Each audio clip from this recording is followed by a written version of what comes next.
Hey guys, tonight we are leaving the modern world behind to walk the ancient roads of history. We are going to experience the true reality of medieval travel, from the mud and the rain to the ultimate comfort of a warm fire and a safe bed at the end of the day. So, before you get comfortable, take a moment to like the video and subscribe, but only if you genuinely enjoy what I do here. Now, pull your blanket up, imagine the sound of gentle rain, and let's ease into tonight's journey together. You have been walking since dawn. Your legs ache with that deep, settled tiredness that comes from hour after hour of steady movement. The road beneath your feet is ancient, laid down by Roman hands more than 1,000 years ago, and though time has worn at its surface, you can still feel the ghosts of those old stones through the worn soles of your leather boots. It is late afternoon now, somewhere in the middle of autumn in the year of our Lord 1350. The sun hangs low in the western sky, casting long shadows across your path, and the air has taken on that particular quality of crispness that speaks of the changing seasons. The trees that line this road are dressed in their autumn colors. Leaves of copper and rust and faded gold cling to branches that sway gently in the cool breeze. Some have already fallen, creating a carpet of brown and yellow that crunches softly beneath your footsteps. The sound is rhythmic, almost meditative.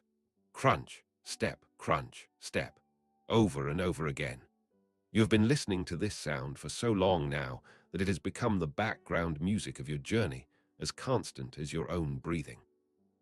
You pull your woolen cloak a little tighter around your shoulders. The fabric is thick and heavy, woven in the traditional way, and though it is not beautiful, it is practical.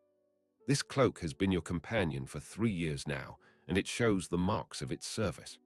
There are patches where the wool has been darned, places where the color has faded from deep brown to something closer to the shade of dried earth. But it is warm, and on a journey like this, warmth matters more than appearance.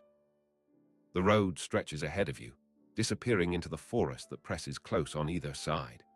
These woods are old, filled with oak and beech and ash trees whose roots have gripped this soil since before your grandfather's grandfather was born. The canopy overhead is still thick enough to filter the afternoon light, creating patterns of shadow and pale golden illumination that shift and dance as the branches move. It is beautiful in its way, this ancient forest, but there is also something unsettling about it.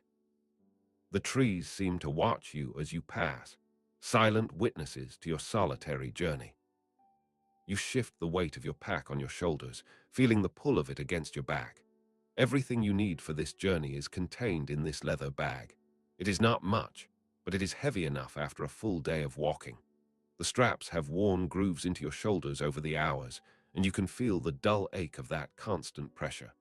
You adjust the pack slightly, trying to redistribute the weight, and then you continue on, one foot in front of the other. That is all travel really is in the end. One foot in front of the other, repeated thousands upon thousands of times until you reach your destination. The afternoon light is beginning to take on that particular quality it has in autumn, a kind of golden thickness that seems to hang in the air itself. The sun is lower now than it was even a quarter of an hour ago, and you are aware, with the part of your mind that tracks such things, that you have perhaps 2 hours of good daylight remaining. Maybe 3 if you are fortunate. After that, the darkness will come quickly, as it always does in this season. The thought sits uneasily in your mind, a small weight of worry that you try not to dwell upon. Your walking staff taps against the old Roman stones with each step, creating another layer of rhythm to accompany your footfalls. The staff is as tall as your shoulder, made of good oak, worn smooth by the constant grip of your hand. At the top, there is a curve that fits perfectly into your palm, shaped by years of use. This staff has been with you on every journey you have undertaken in the past 5 years. It has helped you keep your balance on slippery slopes, has tested the depth of puddles, has served as a reassuring presence when you have walked alone through uncertain country. It is as much a part of your traveling kit as your cloak or your boots. Speaking of your boots, you glance down at them as you walk. They are sturdy things, made by a cobbler in the town you left 3 days ago. The leather is thick and has been treated with tallow to make it water-resistant, though not waterproof. Nothing is truly waterproof when you're walking through the English countryside in autumn. The soles are double-layered, stitched and pegged in the traditional manner, and they have held up well despite the constant punishment of the road. Your feet ache, of course. That is inevitable. But there are no blisters that you can feel, no sharp pains that would indicate a stone working its way through the sole. For this, you are grateful. A traveler with ruined feet is a traveler who cannot travel, and you still have many miles to cover before your journey is complete. The road beneath you changes as you walk. Sometimes you are on sections where the old Roman paving is still intact, the stones fitted together with that precision that speaks of an empire long gone. When you walk on these sections, your footfalls are solid, reliable. The surface may be uneven from centuries of weather and use, but it is firm. Then the road will transition to sections where the paving has broken up or been stolen away over the generations, used to build walls or houses or churches. In these places, the surface becomes dirt and gravel, muddy in the wet seasons, dusty in the dry. Right now, in this autumn weather, it is somewhere in between. Not quite mud, not quite dust, but something that clings to your boots and makes each step require just a little more effort than it would on stone. You notice the small things as you walk. The way a particular tree has a branch that reaches out across the road like an arm. The pattern of moss growing on the north side of a large boulder. A stream that crosses beneath the road through a culvert. The water making a soft, rushing sound that you can hear for a dozen paces before and after you pass over it. These details anchor you to the moment. Keep your mind from drifting too far into worry or boredom. You have learned, over the years of traveling, that the journey is easier when you pay attention to your surroundings, when you let yourself notice the world you are moving through instead of simply enduring it. The cloak you wear is more than just a garment. It is in many ways your house on your back. During the day, it keeps you warm and dry. At night, if you must sleep rough, it becomes your blanket. The wool has been woven tightly enough that it sheds light rain, though a heavy downpour will eventually soak through. The color, that deep earthy brown, is practical. It does not show dirt easily, and it allows you to blend into the landscape, to be unremarkable. In these times, being unremarkable is often safer than standing out. The cloak is fastened at your throat with a simple bronze brooch, the pin mechanism worn smooth from years of use. The weight of the fabric pulls down from your shoulders, distributing itself across your back. Underneath the cloak, you wear a tunic of undyed wool, rough against your skin, but warm. Your hose are tied at the waist and cross-gartered at the calves, practical for walking. Around your waist, you wear a leather belt from which hangs a small purse containing a few coins, enough for a meal and a bed at an inn, but not enough to make you a target for thieves. You also carry a small knife in a sheath on your belt, though you hope you will not need it for anything more than cutting bread or trimming a stick. The pack on your back contains the essentials of travel: a spare tunic rolled tightly to save space, an extra pair of hose, a small package wrapped in oiled cloth containing bread and hard cheese, your provisions for the journey, a leather flask filled with weak ale, because water from unknown sources cannot always be trusted, a length of rope, because rope is always useful, a fire, steel, and tinder in a waterproof pouch, though you have not needed to make camp yet on this journey, a wooden bowl and spoon, essential for any traveler who expects to eat at an inn or monastery, and wrapped carefully in soft cloth, a few personal items, a letter of safe conduct, signed and sealed by the merchant you work for, a small devotional, a book of hours with prayers for morning and evening, and a wooden cross, no longer than your thumb, which belonged to your mother. The weight of all this presses down on you as you walk. You estimate it at perhaps 20 pounds, maybe a little more. It is not an unbearable burden when you first shoulder the pack in the morning, but after 10 or 12 hours of walking, those 20 pounds feel like 40. Your shoulders ache. Your back aches. The The straps dig into your flesh despite the padding of your cloak and tunic, but this is the reality of travel in these times. If you want to carry something with you, you carry it on your back, or you do not carry it at all. Your walking staff helps distribute some of the weight as you lean on it with each step. The rhythm of your walking has become automatic now. Staff, left foot, right foot. Staff, left foot, right foot. Over and over, mile after mile. You have developed a pace that you can maintain for hours without stopping, not fast, but steady and sustainable. This is the pace of the professional traveler, the messenger, the pilgrim, the merchant's agent. You are not racing. You are simply covering ground, eating up the miles between where you were and where you need to be. The air is growing cooler as the afternoon wears on. You can feel it on your face, that subtle drop in temperature that tells you the sun is losing its warmth. The breeze that whispers through the trees carries with it the scent of autumn, a smell that is part earth and part decay, and part the crisp cleanliness of cold air. It is not an unpleasant smell. It is simply the smell of the season, familiar and somehow comforting in its familiarity. You notice that the bird song has changed. Earlier in the day, the woods were full of sound, the calls and songs of dozens of different species. But now, as evening approaches, the birds have grown quieter. You hear the occasional caw of a crow, the distant call of a wood pigeon, but the general chorus has faded. The birds are settling in for the night, finding their roosts, and their silence makes the forest seem even more vast and empty than it did before. The road ahead of you rises slightly, climbing a gentle hill. You can see the incline stretching out before you, the surface of the road catching the golden afternoon light. You sigh, knowing that the climb will make your tired legs work even harder, but there is nothing to be done about it. The road goes where the road goes, and you must follow it. You lean a little more heavily on your staff and begin the ascent. As you climb, you feel your breathing deepen. Your heart beats a little faster. The pack on your back seems to grow heavier with each step upward. But you have climbed many hills in your time, and you know that the trick is not to fight it, but to find a rhythm that you can sustain. You shorten your stride slightly, plant your staff firmly with each step, and simply keep moving. Slow and steady. That is the way to climb a hill when you are already tired. The sound of your breathing joins the sound of your footsteps and your staff.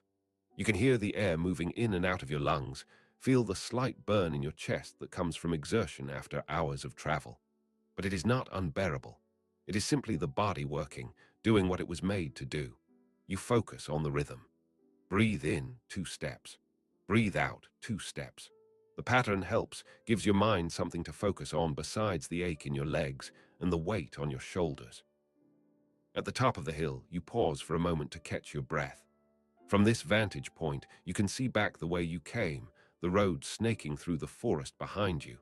You can also see ahead, and your heart sinks slightly at the sight. The road descends into a shallow valley and then rises again on the far side. More hills, more climbing. But this is the nature of this country, all rolling hills and valleys, and you knew this when you set out. You take a long drink from your flask, the ale tepid but refreshing, and then you begin your descent. Going downhill is easier on your lungs, but harder on your knees and the fronts of your feet. You have to control your speed, resisting the urge to simply let gravity carry you forward at a run. That way lies a twisted ankle or worse. So you move carefully, deliberately, your staff planted ahead of you for balance and support. The pack on your back seems to want to pull you forward faster than you want to go, and you have to lean back slightly to compensate. As you descend into the valley, you notice that the air is noticeably cooler here. Cold air sinks, and the bottom of the valley has collected the chill. You can feel it on your face and hands, and you pull your cloak a little tighter once more. The trees here are larger, the canopy thicker, and less light penetrates to the forest floor. There is a stream at the bottom of the valley, crossed by an old stone bridge that is almost certainly as Roman as the road itself. The water flows quietly, dark and clear, and you pause on the bridge to look down at it. For just a moment, you consider stopping here to rest. perhaps to refill your flask from the stream. But something makes you uneasy about the place. It is too quiet, too shadowed. The sun will be setting soon, and you do not want to be caught in a low-lying area like this when darkness falls. So you take another drink from your flask, decide you have enough to last until you reach shelter, and press on. The climb out of the valley is harder than the climb before it, simply because you are more tired now. Your legs protest with each step upward. The muscles in your thighs and calves burn. But you ignore the discomfort and keep moving, because stopping now will only make it harder to start again. You have learned this lesson many times over the course of your travels. When you are tired, the worst thing you can do is stop and let the fatigue settle into your bones. Better to keep moving, to push through, to reach your destination before you allow yourself the luxury of rest. By the time you reach the top of the second hill, you are breathing hard and your face is flushed with exertion despite the cool air. You pause again, just for a few heartbeats, and wipe the sweat from your forehead with the back of your hand. The sun is noticeably lower now. You would guess you have perhaps an hour and a half of daylight remaining, maybe less. The thought sends a small flutter of anxiety through your chest. You need to find shelter soon. According to the information you received before you set out on this journey, there should be an inn somewhere along this road. You were told it was roughly a day's walk from where you spent last night, and you have been walking for most of the day, so it should be nearby. But you have not seen any signs of habitation since mid-morning when you passed through a tiny hamlet, little more than a cluster of cottages around a small church. Since then, there has been nothing but forest and road, and the occasional cleared field. You continue walking, your eyes scanning the landscape ahead for any sign of smoke or buildings or other travelers. But there is nothing, just the road and the trees in the slowly fading light. The rhythm of your walking continues. Staff, left foot, right foot. Staff, left foot, right foot. The sound of your footsteps, the rustle of leaves, the whisper of wind through branches. And then you feel it. The first drop of rain touches your face, cold and sudden. You look up at the sky, which has been gradually filling with clouds while you were focused on the road. The clouds are thick and grey, the color of old pewter, and they hang low over the forest. Another drop hits your hand, then another on your shoulder. And then, with the inevitability of autumn in England, the rain begins in earnest. It is not a heavy downpour, not yet. It is a gentle, steady rain, the kind that seems like it could continue for hours or even days. The drops are small and cold, and they fall with a soft pattering sound on the leaves overhead and on the hood of your cloak, which you quickly pull up over your head. The wool of the cloak darkens as it absorbs the moisture, but for now, it keeps you mostly dry. You can feel the dampness on your face and hands, the only parts of you that are exposed, but the rest of you is protected by the thick wool. The rain changes the world around you. The colors seem to deepen and darken. The browns and golds of the autumn leaves turn richer, more saturated. The stones of the road glisten with wetness. The air fills with the smell of rain, that particular scent of water on earth and vegetation, fresh and clean and somehow melancholy. The sound of the rain creates a constant background noise, a soft static that muffles other sounds. You can no longer hear your footsteps as clearly. The world has become quieter, more muffled, more isolated. You walk on, more conscious now of each step. The surface of the road is growing slippery with the rain. The sections that are still paved with Roman stone become treacherous, slick with water and fallen leaves. The sections that are bare earth begin to turn to mud. You can feel it sucking at your boots with each step, trying to pull them down. The consistency is thick and clingy, and it adds extra weight to your feet. Soon, each boot carries several pounds of mud clinging to the sole and sides. The mud makes walking much more difficult. Each step requires more effort to lift your foot free of the clinging earth. The sound changes too. Instead of the crunch of leaves or the tap of stone, you now hear the wet squelch of mud. Squelch, step, squelch, step. It is a sound that speaks of autumn journeys and wet roads and the misery of traveling in the rain. You have heard this sound many times before, and you will hear it many times again if you continue to make your living on the road. The rain continues, steady and relentless. Water begins to run down your face from the edge of your hood. You can feel dampness starting to creep into your cloak at the seams. Your hands are cold and wet. You tuck them under your cloak when you are not using your staff, trying to keep them warm, but they are already chilled. The temperature has dropped noticeably with the arrival of the rain, and the air has taken on a raw quality that cuts right through your clothing. You press on because there is nothing else to do. Stopping will not make the rain cease. Standing still will only allow the cold to penetrate deeper into your bones.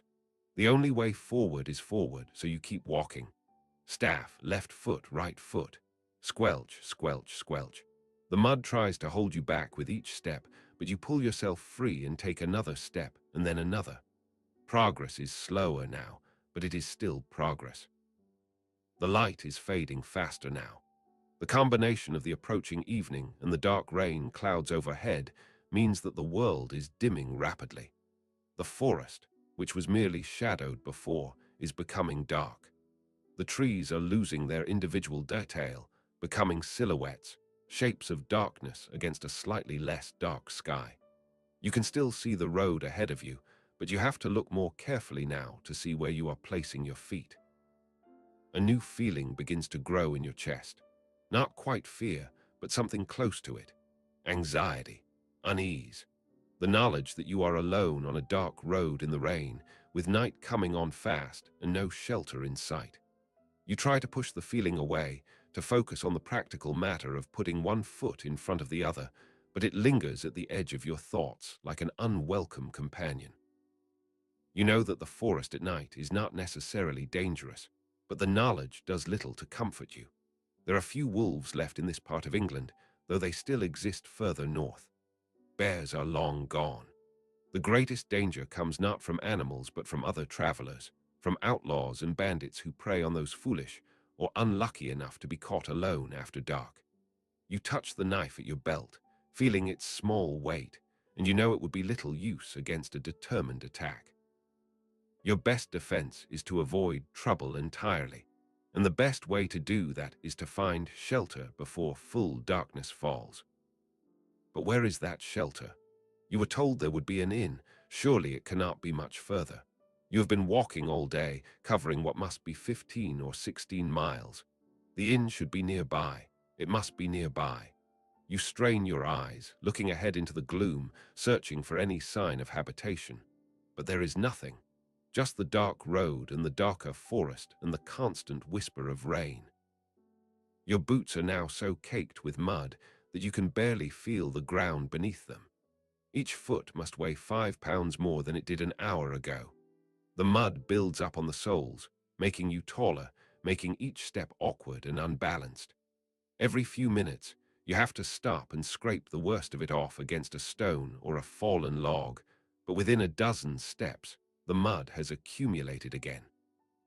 It is a futile exercise, but you continue it anyway, because walking with inches of mud on your soles is impossible. The rain has found its way through your defenses now. You can feel dampness on your shoulders where the cloak has finally begun to leak. Your tunic underneath is starting to feel damp. Water has run down your neck despite the hood, and you can feel a cold trickle between your shoulder blades. Your hands are numb with cold, and when you flex your fingers, they move stiffly, reluctantly. You are not yet truly miserable, but you can feel misery approaching like the darkness, inevitable and encroaching. You walk on because there is no alternative. The road must lead somewhere. The inn must exist. You simply have to keep walking until you find it. So you do. Staff, left foot, right foot. Squelch, squelch, squelch. The sound of your breathing now visible as small puffs of vapor in the cold air. The patter of rain, the occasional drip of water from branches overhead. These are the sounds of your world now, your entire universe reduced to this small sphere of experience. The wet road, the dark forest. The steady rhythm of walking. Time becomes difficult to measure. Have you been walking in the rain for half an hour? An hour? It feels like much longer, but you cannot be sure. The darkness is nearly complete now. You can barely see the road ahead. You are navigating more by feel than by sight, sensing the slightly firmer surface of the road beneath your feet as opposed to the softer earth on either side. Your staff is essential now, probing ahead, making sure the road continues, making sure there are no obstacles in your path. And then, so subtle at first that you are not sure you are truly sensing it, you detect a change in the air. It is a smell, faint but distinct, cutting through the damp odor of rain and wet earth. It is the smell of smoke, wood smoke, the unmistakable scent of a fire burning somewhere nearby. Your heart lifts immediately. Fire means people. People means shelter. You stop walking for a moment, lifting your head, trying to determine the direction of the smell. It seems to be coming from somewhere ahead, and slightly to the left of the road. You begin walking again, faster now despite your fatigue and the mud and the darkness. The smell of smoke grows stronger with each step. It is definitely wood smoke, probably from a cooking fire or a hearth. The scent is mixed now with other smells: roasting meat, the faint sourness of spilled ale, the musty odor of wet thatch. These are the smells of human habitation, and they are as welcome to you at this moment as the smell of roses to a gardener. The darkness ahead is no longer uniform. You can see, or think you can see, a faint glow through the trees. It is difficult to be certain. Your eyes have been straining against the darkness for so long that you are not sure if you are truly seeing light or if your mind is inventing what you so desperately want to see. But no, there it is again. A warm glow, amber and orange, the color of firelight and lamplight, the color of shelter and safety and warmth. Your pace quickens even more. You are no longer carefully measuring your steps. You are hurrying now, driven by the promise of that light ahead. Your staff taps faster against the road. Your breath comes quicker. The mud still pulls at your boots, but you barely notice it anymore. All your attention is focused on that glow ahead, growing brighter with each step you take. And then you see it clearly. Through a gap in the trees, perhaps 100 yards ahead, you can see a building. It is not large, but it is substantial, a long, low structure with thick walls and a thatched roof. Light leaks out from between the shutters of several windows, creating thin lines of brightness in the darkness. Above the door, hanging from a pole, you can just barely make out the dark shape of a bush, an ale stake, the traditional sign of an inn. The sight fills you with relief, so intense it is almost painful. You have found it. After miles of walking, after hours in the rain and the gathering dark, after moments of genuine anxiety about being caught out on the road after nightfall, you have found shelter. The inn is real. It exists. And it is right there, just ahead of you. A few more minutes of walking and you will be inside, out of the rain, warming yourself by a fire. The road curves slightly, following the contour of the land, and as you round the curve, the full view of the inn opens up before you. It sits in a small clearing at the edge of the forest. There is a yard in front, churned to mud by countless feet and hooves. A lean-to stable stands to one side, and you can hear the quiet sounds of horses within. The main building is larger than it appeared from a distance, probably 40 feet long. The walls are made of wattle and daub between heavy timber frames, all painted with lime wash that shows pale grey in the darkness. The roof is freshly thatched, the reeds still golden rather than the grey of old thatch. 2 windows face the road, both shuttered against the rain, but light glows around the edges of the shutters like promises of warmth. The door is heavy oak, dark with age and weather, and it is closed against the night. But above the door, that bush on a pole confirms what you already know. This is an inn. This is shelter. This is safety. You cross the muddy yard, your feet squelching with each step, and approach the door. Up close, you can hear sounds from within, voices raised in conversation, laughter, the clatter of wooden bowls and cups, the crackle of a large fire. These are the sounds of life and warmth and human fellowship, and they draw you forward like a lodestone. Before you knock, you pause for just a moment. You look back at the darkness behind you, at the forest and the rain and the road you have traveled. The night is complete now. If you had not found this inn, you would have been forced to spend the night huddled under a tree, cold and wet and miserable, hoping that no one with ill intentions found you before dawn. But you did find it. You made it. And now, on the other side of this heavy oak door, warmth and food and a bed await you. You can see the difference so clearly in this moment. Outside, it is cold and dark and wet. The rain continues to fall, pattering on your hood and running down your cloak. The mud squelches beneath your boots. The darkness presses close on all sides, broken only by the faint light leaking from the inn. The night is the deep blue-black of autumn after sunset, and the cold has a sharp edge to it that promises frost before morning. This is the world of night and weather, of isolation and discomfort. But on the other side of this door, you can sense a completely different world. The light that escapes around the edges of the shutters is warm and golden, the color of flames and lamp oil. You can hear the sounds of human voices, conversation and laughter, the sounds of community and fellowship. You can smell food cooking, meat roasting, bread baking. You can imagine the heat of a large hearth fire, the way it would feel on your cold face and hands. You can picture a cup of warm ale, a bowl of stew, a piece of bread fresh from the oven. The contrast is almost overwhelming. Behind you, the cold blue darkness of night. Before you, the warm amber promise of shelter. You are standing on the threshold between these two worlds, still technically outside, still wet and cold, but about to step into warmth and safety. It is a moment that every traveler knows. That moment of arrival when the journey is about to end and rest is about to begin. You shift your pack on your shoulders one last time. You scrape the worst of the mud from your boots against a stone set beside the door for that purpose. You push back your hood slightly so that your face is visible, so that the innkeeper will be able to see you when the door opens.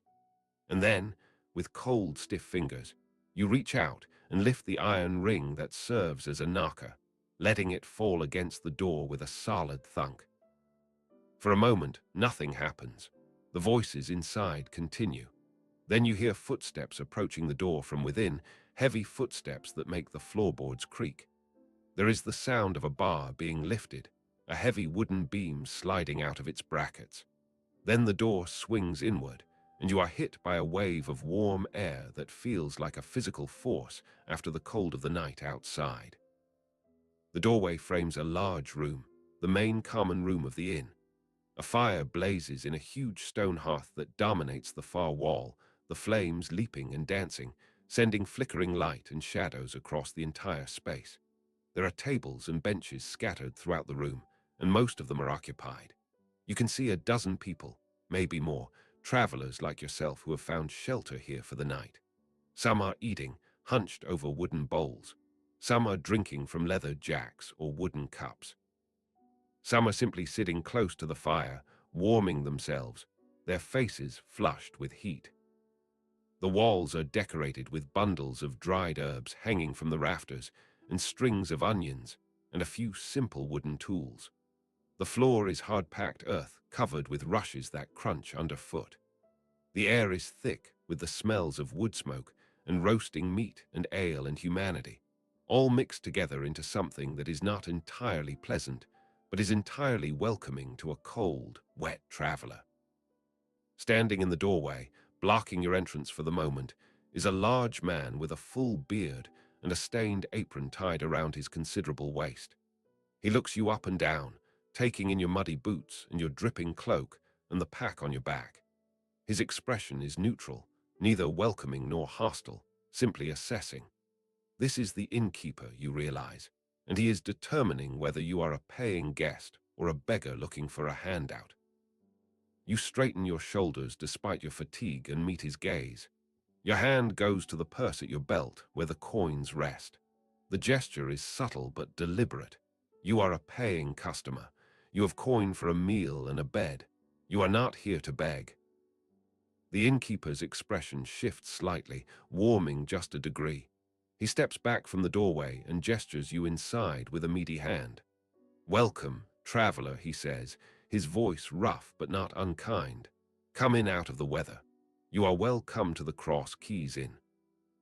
You step over the threshold, and the warmth of the room envelops you like an embrace. The door closes behind you with a solid thunk, shutting out the night and the rain and the cold. The bar slides back into place with a reassuring thud. You are inside now. You are safe. You have reached shelter. The sudden warmth makes your cold face tingle and burn. Your hands, numb from the cold, begin to ache as feeling returns to them.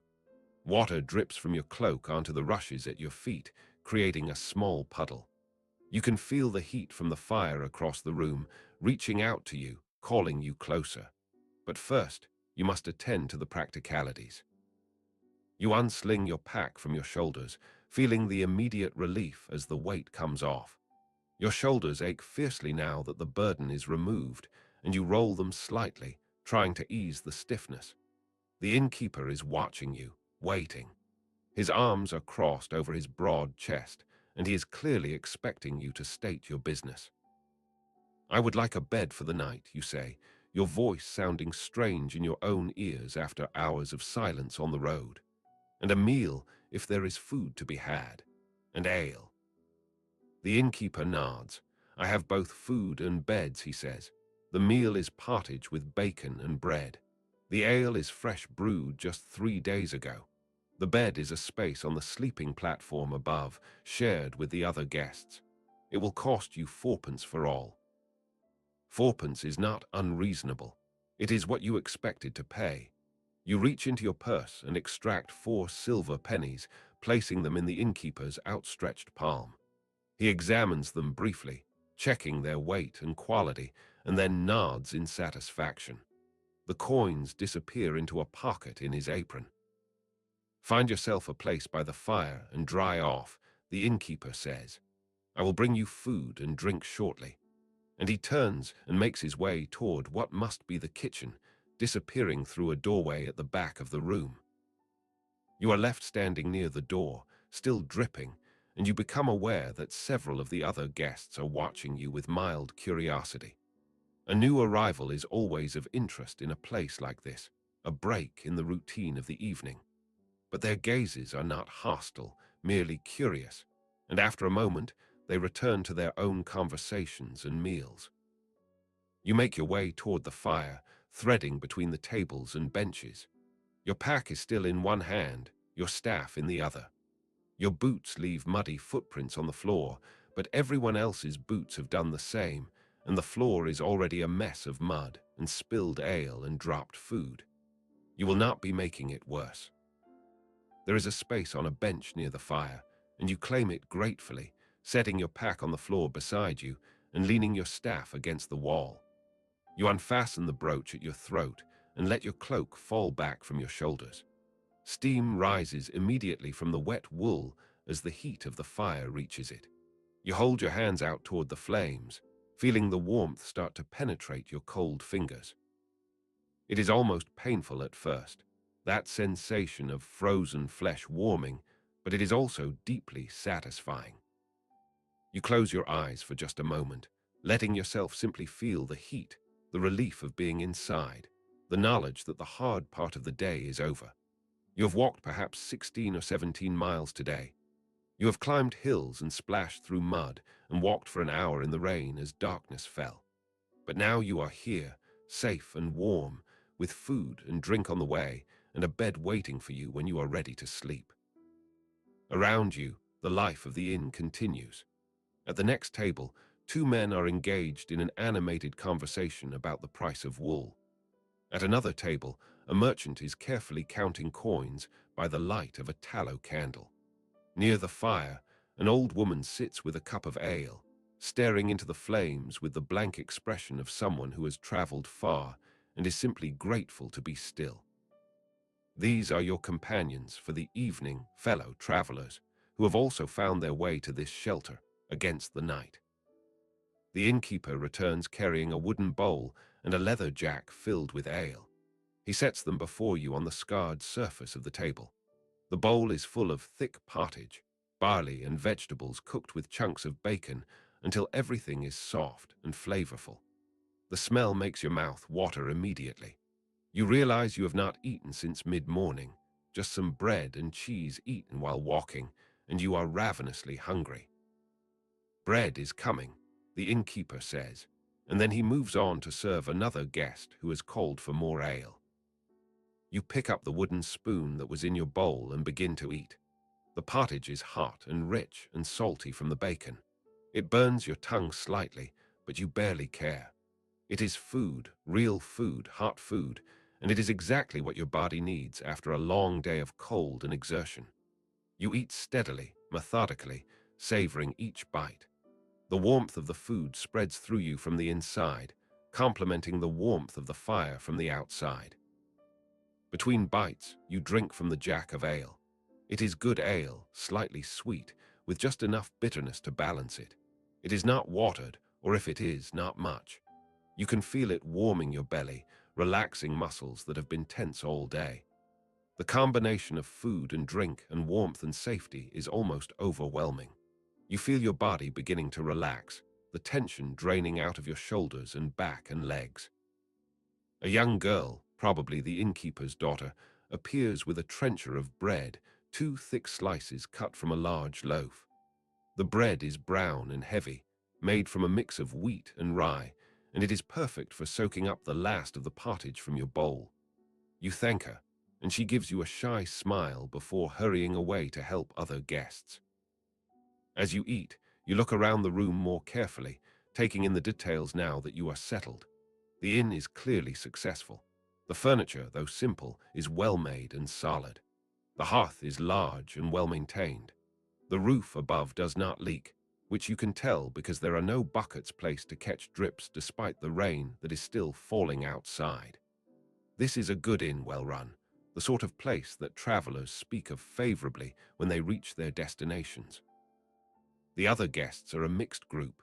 2 of them appear to be merchants, perhaps traveling together for safety. Their clothes are better than yours, made from finer wool, and they wear rings on their fingers. At another table, a man who might be a minor clerk or a bailiff sits alone, working his way through his meal with mechanical efficiency. The old woman by the fire could be anyone, a pilgrim perhaps, or simply someone traveling to visit family.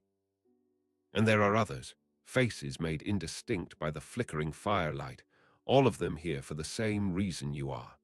Because the road is long and the night is cold, and this inn is shelter. You finish your pottage and use the last of your bread to wipe the bowl clean, not wanting to waste a single drop. You drain the last of your ale and set the jack down with a satisfying thunk. Your belly is full. Your body is warm. The aches of the day's walking are still there, but they are muted now, manageable. You feel almost human again. For a long time, you simply sit there by the fire, watching the flames dance and leap. The heat is making you drowsy. Your eyelids feel heavy. The sounds of the inn, the conversations and laughter and crackling fire are becoming a soothing background drone. You know you should get up soon, should climb the ladder to the sleeping platform above and claim a space before all the best spots are taken. But for just this moment, you allow yourself to simply sit and rest and be grateful for the simple fact of warmth and shelter and safety on a cold autumn night. You sit there by the fire for several more minutes, letting the warmth work its way deeper into your body. But eventually, you realize that you cannot simply remain in your wet clothes, steaming by the fire like a boiled pudding. The cloak, which has served you so well throughout the day, is now thoroughly soaked through. The weight of the water has made it even heavier than usual, and you can feel the dampness spreading to the tunic beneath it. With stiff fingers, you reach up and work at the brooch that fastens your cloak at your throat. The bronze pin is cold and slightly slippery with moisture, and it takes you a moment to work it free. But finally, the clasp releases, and you are able to pull the heavy woolen cloak from your shoulders.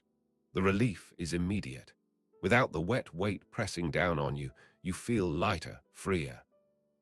You stand up from the bench, your legs protesting slightly after sitting down following so many hours of walking, and you look for a place to hang the cloak to dry. Near the fire, someone has thoughtfully strung a length of rope between 2 of the heavy roof beams. Several other cloaks and tunics are already hanging there, all of them steaming gently in the heat rising from the hearth. You make your way over to this improvised drying line and drape your cloak over it, arranging it so that as much of the fabric as possible is exposed to the warm air. Almost immediately, you can see wisps of steam beginning to rise from the wet wool. The smell of damp sheep fills your nostrils, that particular odor of wet wool that is familiar to anyone who has ever worn such clothing in the rain. With the cloak removed, you can assess the rest of your clothing. Your tunic is damp but not soaked. The thick wool of the cloak protected it from the worst of the rain, though the shoulders and upper back are definitely wet. Your hose are wet at the bottoms where water has run down from your tunic, but mostly dry higher up.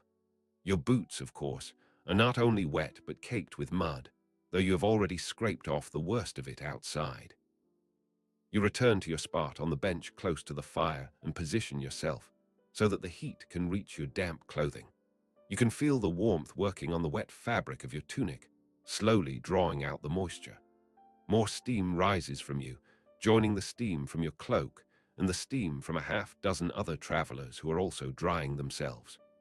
The air near the fire is thick and humid with all this evaporating water, but no one seems to mind. This is simply the reality of travel in wet weather. Everyone gets wet. Everyone must dry off, and the fire is large enough to accommodate everyone who needs it. The sensation of drying off is peculiar. At first, the heat makes the damp clothing feel even wetter, as if the warmth is drawing the moisture closer to your skin. But gradually, slowly, you begin to feel truly warm for the first time since the rain started. The cold that had settled deep into your bones during that last hour of walking in the dark, and the wet is finally beginning to retreat. It does not happen all at once. It is a gradual process, like watching the tide go out. Inch by inch, degree by degree, the cold releases its grip on you, and warmth takes its place. You hold your hands even closer to the fire, turning them slowly so that all sides receive equal heat. Your fingers tingle and ache as sensation fully returns to them. You flex them, curl them into fists, stretch them out again, working out the stiffness that the cold brought on. Gradually, the ache fades, replaced by the simple, pleasant warmth of hands held before a good fire. Your feet are another matter. Your boots are wet, and your feet inside them are cold and damp. But you cannot simply remove your boots here in the common room. That would be inappropriate, not to mention the fact that your feet probably do not smell particularly pleasant after a full day of walking. So your feet will have to wait until you climb to the sleeping loft later. For now, you content yourself with positioning them as close to the fire as is comfortable, hoping that at least some of the heat will penetrate through the thick leather of your boots. As you sit there, slowly drying, slowly warming, you take the time to really look at the room around you. You noticed it when you first entered, of course, but you were too cold and tired and focused on food to pay close attention. Now, with your immediate needs met, you can observe the space more carefully. The common room of the Cross Keys Inn is not large, but it is well proportioned. The ceiling is low, with heavy black oak beams running across it, supporting the floor of the sleeping loft above. From these beams hang various items. Bundles of dried herbs, tied with twine, dangle at intervals. You can identify some of them by sight or smell. Rosemary for its strong, clean scent. Lavender, faded and brown, but still holding a hint of its summer perfume. Thyme and sage, useful for cooking. These herbs serve a dual purpose. They add flavor to the food prepared here, but they also help to mask the less pleasant smells that accumulate in any space where many people gather. The smoke from the fire, the smell of wet wool and damp humanity, the odor of spilled ale and old rushes on the floor, all of these are softened and made more bearable by the presence of the hanging herbs. Also suspended from the beams are strings of onions, their papery skins rustling slightly in the drafts that move through the room, and garlic, braided together in long ropes.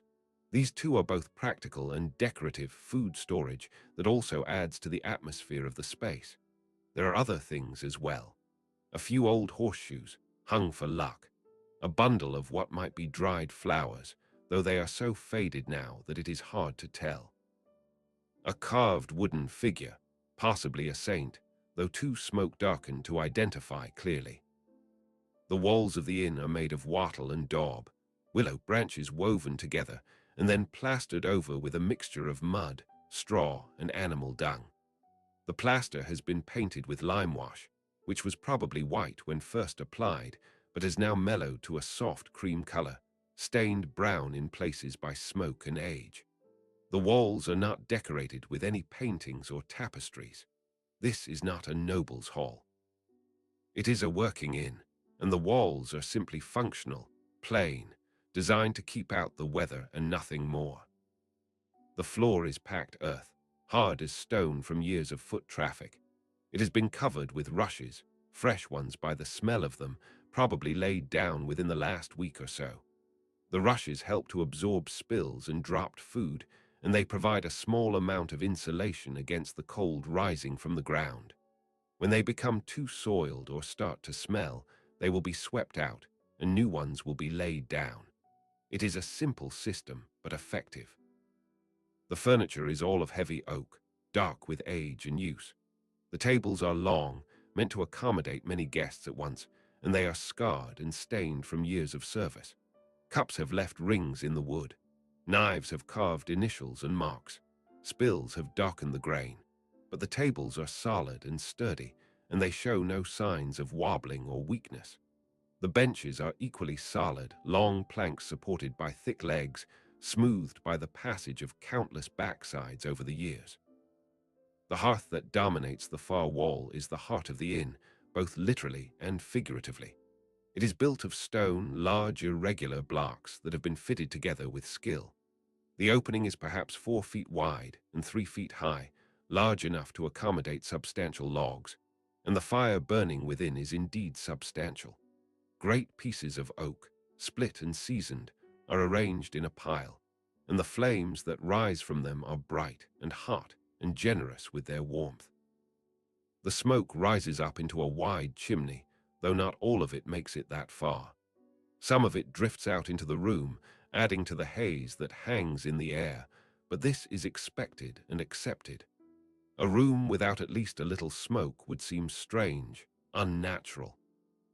Above the fire, suspended from a hook on an iron chain, hangs a large pot. This is where the pottage is cooked, the thick stew that forms the basis of most meals at inns like this one. The pot is black with soot and age, and it probably never completely empties. Each day, new ingredients are added: barley or oats or peas, vegetables when they are available, bones with scraps of meat clinging to them, whatever the innkeeper can obtain. The pot simmers constantly, and the stew within grows richer and more complex with each day. This is peasant food, simple and hearty, but when you are cold and tired and hungry, it is as fine as any dish served at a lord's table. Lighting in the room comes from several sources. The fire provides most of it, sending flickering orange light dancing across the walls and ceiling. But there are also candles, perhaps half a dozen of them, placed on various tables. These are tallow candles, made from animal fat, and they give off a smell that is not entirely pleasant, a slightly rancid odor that mingles with the smoke and the herbs and all the other scents in the room. But they provide light, which is what matters, and by their yellow glow, the guests can see to eat and drink and converse. You notice that the windows, which you saw from outside, are now tightly shuttered against the night. Wooden shutters have been pulled closed and barred from the inside, keeping out the rain and the cold and any unwelcome creatures or people who might be abroad after dark. No glass fills these window openings. Glass is far too expensive for a roadside inn. Instead, in better weather, the shutters can be opened to let in light and air, and that is considered sufficient. The sounds of the room are as much a part of its atmosphere as the sights and smells. There is the constant low murmur of conversation. several different discussions happening at once, creating a background hum that is oddly soothing.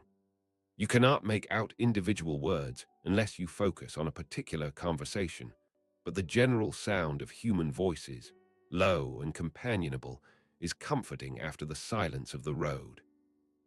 There is the crackle and pop of the fire, the logs shifting as they burn, sending up small showers of sparks that die before they reach the chimney. There is the occasional clink of wooden bowls and cups being set down on tables, the scrape of a bench being moved, the creak of floorboards as someone walks across the room, a laugh from one corner, a cough from another, the rustle of the rushes underfoot. All of these sounds blend together into what you might call the music of the inn, a symphony of ordinary noises that speak of life and warmth and human fellowship. You realize, sitting there by the fire, that you are no longer uncomfortable.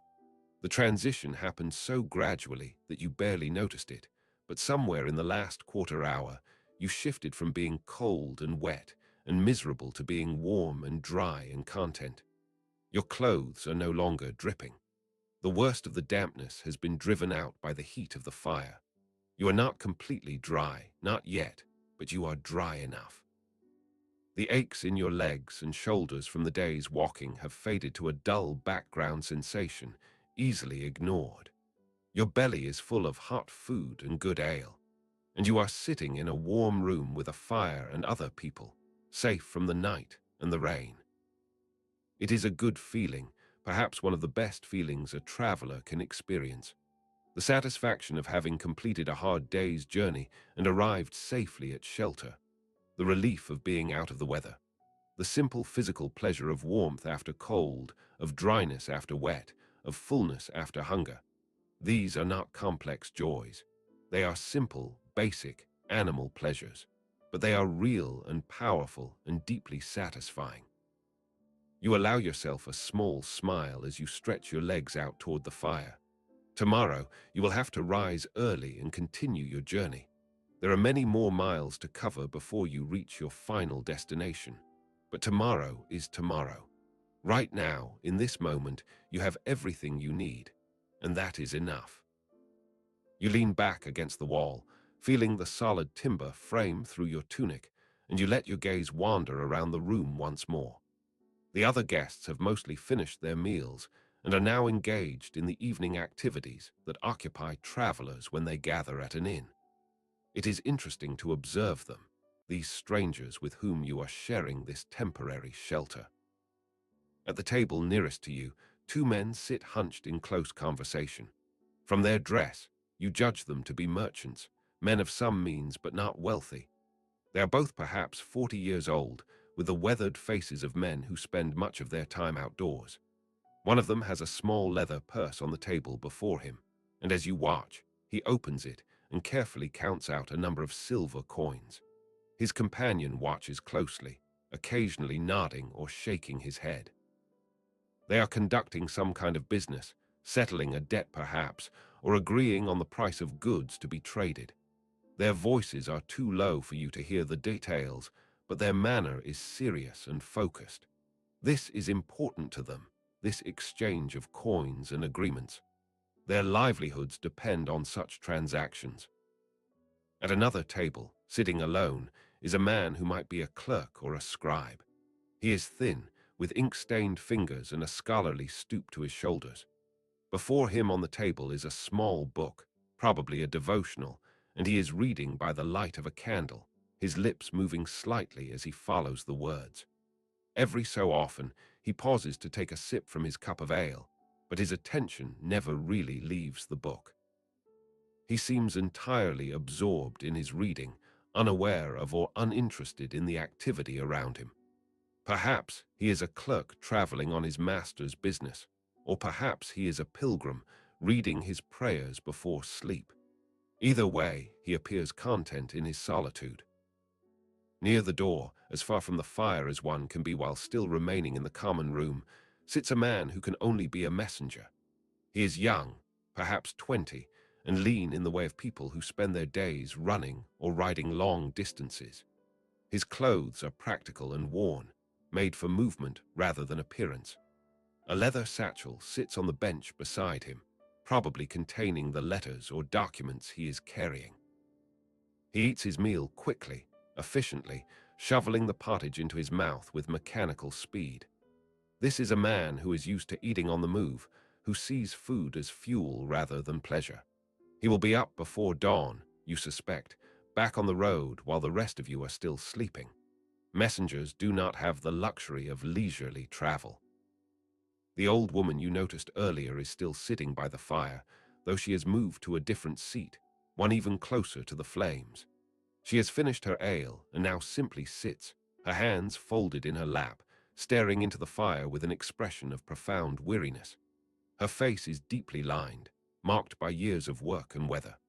Her clothes, though clean, are patched and worn. She might be a widow, traveling to live with a son or daughter in their later years. Or perhaps she is a pilgrim, making a journey to some holy shrine in the hope of blessing or healing. Whatever her story, she looks bone-tired, and you feel a pang of sympathy for her. Travel is hard for anyone, but it must be especially difficult for someone of her age. There are others as well. A pair of younger men, perhaps brothers, who are engaged in a low-stakes game of dice, the small bone cubes clicking softly as they roll across the scarred wood of the table. They are laughing together, enjoying the game more than caring about who wins or loses. A man who might be a farmer or a craftsman, traveling to sell his goods at a market, sitting alone with his thoughts and his ale. And in the far corner, barely visible in the shadows, someone wrapped in a cloak, hood pulled up, face hidden. That person has not removed their wet outer garment, has not come to the fire to dry off, and you wonder briefly about them. Are they shy, hiding from someone, or simply so exhausted that they cannot summon the energy to do more than sit? You cannot tell, and it is not your business to ask. The innkeeper moves among the guests, refilling ale cups, clearing away empty bowls, exchanging a word here and there. He moves with the practiced efficiency of a man who has done this work for many years, anticipating needs before they are spoken, keeping the evening running smoothly. His wife, or perhaps his sister, can be glimpsed occasionally coming from the kitchen with food or drink. She is as stout as he is, with her hair tucked under a cloth cap, and she moves with the same practical efficiency. This inn is their livelihood, and they run it well. The evening wears on. The conversations continue, but the tone of them changes, becoming quieter, more subdued. The energy that people had when they first arrived, the relief and excitement of finding shelter, has faded now, replaced by a comfortable weariness. Bodies that were tense with cold and anxiety are now relaxed with warmth and safety. Bellies that were empty are now full, and the long day on the road is catching up with everyone. Then something changes in the atmosphere of the room. One of the young men who had been playing dice reaches into his pack and pulls out a small wooden flute.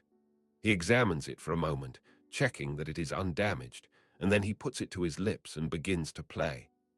The sound is soft and clear, a simple melody, probably a folk tune known to everyone in the room. He is not a master musician, but he plays competently enough, and the tune is pleasant to listen to.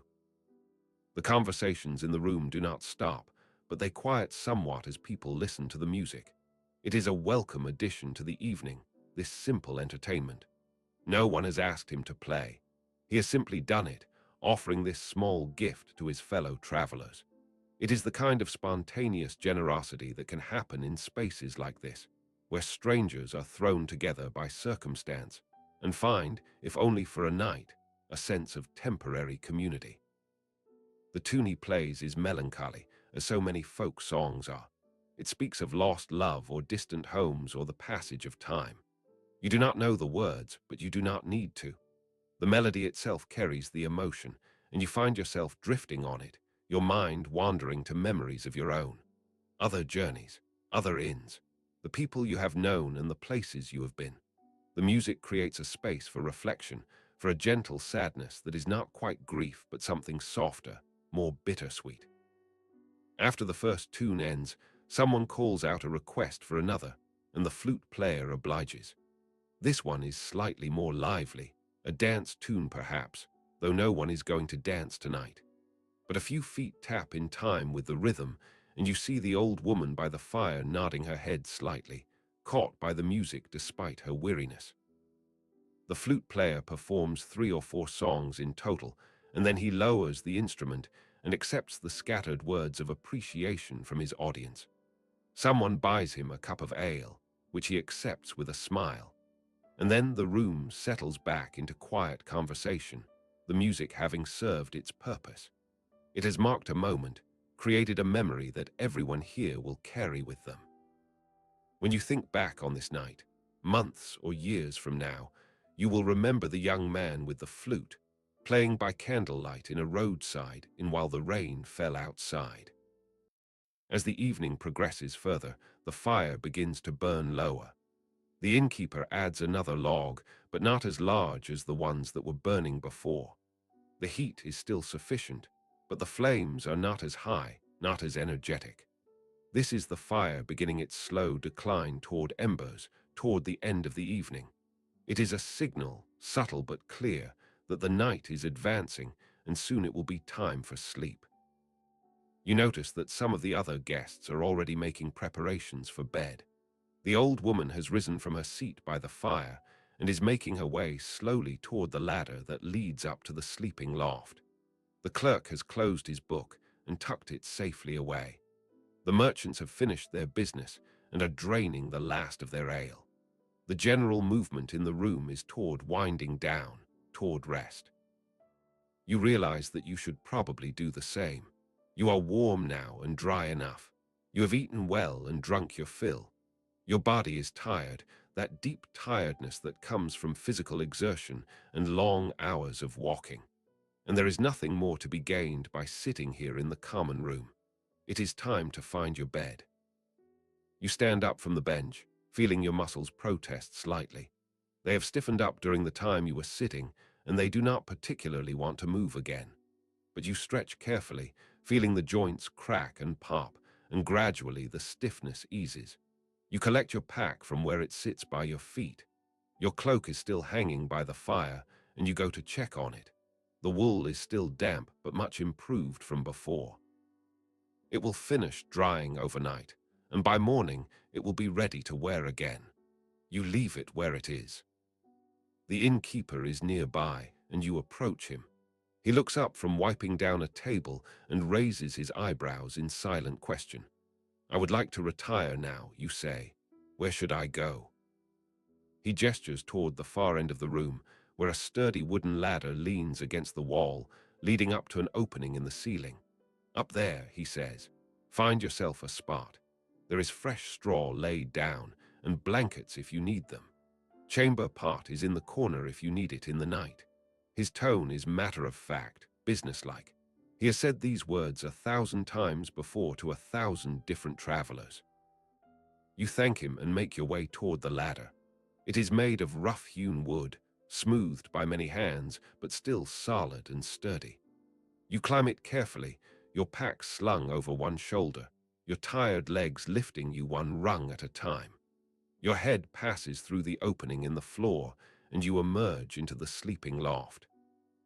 The space is low-ceilinged, just barely high enough for you to stand upright in the center, sloping down to perhaps 4 feet at the edges where the roof meets the floor. It runs the entire length of the building, perhaps 40 feet, and it is perhaps 15 feet wide. The floor is made of rough planks, and these planks have been covered with a layer of straw, fresh and sweet-smelling. Several other travelers are already here, having claimed their spots for the night. They have laid out their belongings and are in various states of preparing for sleep. The light up here is dim. A single tallow candle burns in a holder attached to one of the support beams, providing just enough illumination to see by. Most of the light comes from below, filtering up through the opening in the floor, carrying with it the glow of the fire and the sound of the few guests who are still awake down in the common room.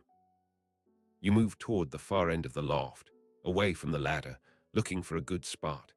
The center of the loft is warmest, being directly above the fire, and these spots have already been claimed.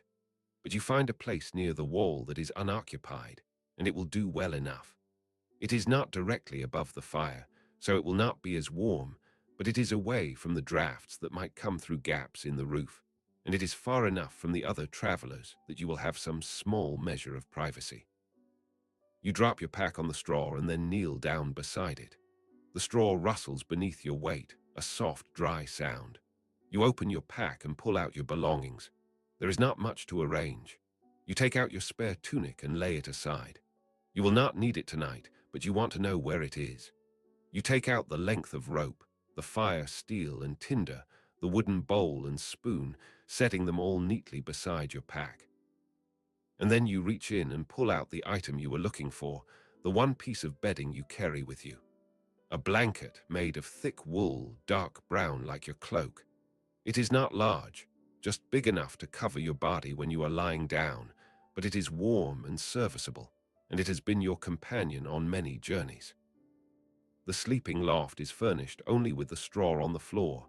There are no individual beds, no mattresses, no pillows. This is communal sleeping at its most basic. Everyone simply finds a spot on the straw, wraps themselves in whatever blankets or cloaks they have, and sleeps. It is not private. It is not particularly comfortable, but it is warm and dry and safe, and that is what matters. You arrange the straw beneath you, piling it up slightly to create a softer surface. The straw smells clean and grassy, a pleasant smell after the muddy smells of the road. It is not as comfortable as a proper feather bed, but it is far better than sleeping on the cold, hard ground, and you have certainly slept in worse conditions. Once you have the straw arranged to your satisfaction, you lay your blanket out over it. You sit down on your makeshift bed, feeling the straw compress beneath you with a soft, rustling sound. You unlace your boots, finally, and pull them off. Your feet are still damp, and they smell strongly after a day in wet leather, but the relief of having them free is immediate. You flex your toes, wiggle them, feeling the air on them for the first time in many hours. You set the boots beside your pack, positioned so you can find them easily in the dark if you need them. Your hose are damp at the bottoms, so you strip them off as well, hanging them over a nearby beam to dry. Your tunic is only slightly damp now, and you decide to leave it on. Sleeping in your clothes is normal when traveling. It is warmer, and it means you are ready to move quickly if necessary. You will sleep in your tunic and your braise, and that will be sufficient. Around you, the other travelers are also settling in for the night. The old woman is already lying down on her bed of straw, wrapped in her cloak, facing the wall. She looks small and frail in the dim light. Near the center of the loft, the two merchants are talking quietly as they arrange their belongings, discussing the day's travel and tomorrow's plans. The clerk is kneeling in prayer, his lips moving silently. The young messenger is already lying down, probably already asleep, exhausted from his day's running. You lie down on your bed of straw and pull your blanket up over yourself. The wool is slightly scratchy against your skin, but it is warm, and that is what matters. The straw rustles beneath you as you shift, trying to find a comfortable position. The floor is hard beneath the thin layer of straw, and you can feel it pressing against your hip and shoulder. But you are so tired that you know you will sleep despite the discomfort. Above you, you can hear the rain still falling on the roof. It is a steady sound, a gentle pattering that speaks of the weather continuing through the night. But you are inside, dry and warm, and the sound of the rain is comforting rather than distressing. It is the same rain that made the last hour of your journey so miserable. But now, from inside, from the safety of shelter, it has been transformed into a lullaby, a soft, rhythmic sound that encourages sleep. The roof above you is made of thatch, thick reeds bundled and layered over a frame of wooden rafters. You can see the underside of it in the dim candlelight, the neat patterns of the thatching, the way the reeds overlap to shed water. It is a good roof, well maintained, and despite the rain, you can see no signs of leaks. Some landlords would allow their roofs to deteriorate, but not this one. The Cross Keys Inn is well kept, and you are grateful for the innkeeper's diligence. The sounds from the common room below are growing quieter. You can hear the scrape of benches being moved, probably being set up against the walls to make more space. The murmur of voices is fading. You hear the innkeeper's voice, louder than the others, calling out a good night to the remaining guests. You hear footsteps on the ladder, and another traveler climbs up into the loft, finds a spot, and settles in. The candle that was providing light suddenly goes out, extinguished by someone, and the loft is plunged into near darkness. Only the faint glow from the common room below provides any illumination now, and even that is dim. But you do not need light. Your eyes are closed. You are lying on your bed of straw, wrapped in your blanket, warm and comfortable and safe. Your body relaxes muscle by muscle. The tension in your shoulders eases. The ache in your legs fades into the background. Your breathing slows and deepens. You can hear your heartbeat in your ears, steady and calm. You are aware of the sounds around you, the rain on the roof, the quiet breathing of the other sleepers, the occasional rustle of straw as someone shifts position, the creak of the building settling. These sounds do not disturb you. They are the sounds of shelter, of safety, of rest. You think briefly about the day you have had, the long walk on the old Roman road, the autumn leaves crunching under your feet, the rain that caught you as evening fell, the anxiety of searching for shelter as darkness came on, the relief of seeing the light of the inn through the trees, the warmth of the fire, the taste of hot pottage and good ale, the music of the flute. All of these moments string together like beads on a thread, creating the story of your day. And now, at the end of that story, you are here, safe, warm, fed, resting. Tomorrow will bring new challenges, new miles to walk, new weather to endure, but tomorrow is far away. Right now, there is only this moment, this warm darkness, this soft sound of rain, this deep, settling peace. Your thoughts begin to drift, becoming less coherent, more dreamlike. Images float through your mind, the road stretching ahead of you, the forest with its autumn colors, the orange glow of firelight through shutters, faces you have seen today, strangers who shared this shelter with you, the melody of the flute still echoing in your memory. You are aware, dimly, that you are falling asleep. The boundary between waking and sleeping is blurring, becoming indistinct. You hover on that edge for a timeless moment, neither fully awake nor fully asleep, suspended in a state of perfect relaxation. From below, you hear one last sound, the final log being added to the fire, the soft thump of wood on wood, the crackle as the flames take hold. And then, silence. Even the quiet conversations have ceased. The inn is settling in for the night. Everyone is finding their rest. The darkness is complete now. Whatever light was coming from below has been extinguished. But you do not need light. You need nothing at all. Everything you need is here. The straw beneath you, the blanket over you, the roof above you, the walls around you. The other travelers near you, their presence a comfort even in sleep. You are part of a temporary community, strangers bound together by the simple need for shelter. The sound of the rain continues, steady and soothing. It taps on the thatch above you with countless tiny fingers, playing a rhythm that has no beginning and no end. It is the sound of autumn, of England, of countless nights throughout history when travelers have found shelter and listened to this same sound. Generations of travelers have lain where you are lying now, listening to rain on a thatched roof, grateful for warmth and safety. You are part of that long tradition, part of that endless chain of journeys and rests, roads and inns, departures and arrivals. Your breathing is so slow now, so deep. Each breath takes forever, filling your lungs completely, then releasing just as slowly. Your heartbeat has slowed to match. Your body is utterly relaxed, every muscle loose and easy. The day's walking has left you tired, but it is a good tired, the tiredness that comes from honest work, from moving through the world under your own power. And now your body is taking its reward, sinking into deep, restorative rest. The edges of consciousness are fraying. Thoughts drift away like smoke. You are no longer thinking in words, just feeling warmth, safety, comfort, rest. These are not concepts anymore, just experiences, just sensations that wash over you in waves. Someone nearby is snoring softly. The sound should be annoying, but instead it is oddly comforting.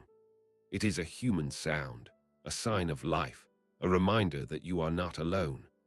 You are surrounded by other travelers, other wanderers, all of you taking shelter together in this ancient ritual of the road. The rain continues. It will probably rain all night and into tomorrow, but you do not care. You are inside. You are dry. And tomorrow is so far away that it might as well not exist. There is only now, only this moment, only this deep, settling peace. Your last conscious thought is a simple one, a feeling of gratitude for the road that led you here, for the inn that took you in, for the fire that warmed you, for the food that filled you, for the roof that protects you, for the straw that cushions you, for the blanket that covers you, for all of it, all of this. This simple, perfect moment of rest at the end of a long journey. And then even that thought fades away, dissolving into darkness and warmth and the sound of rain.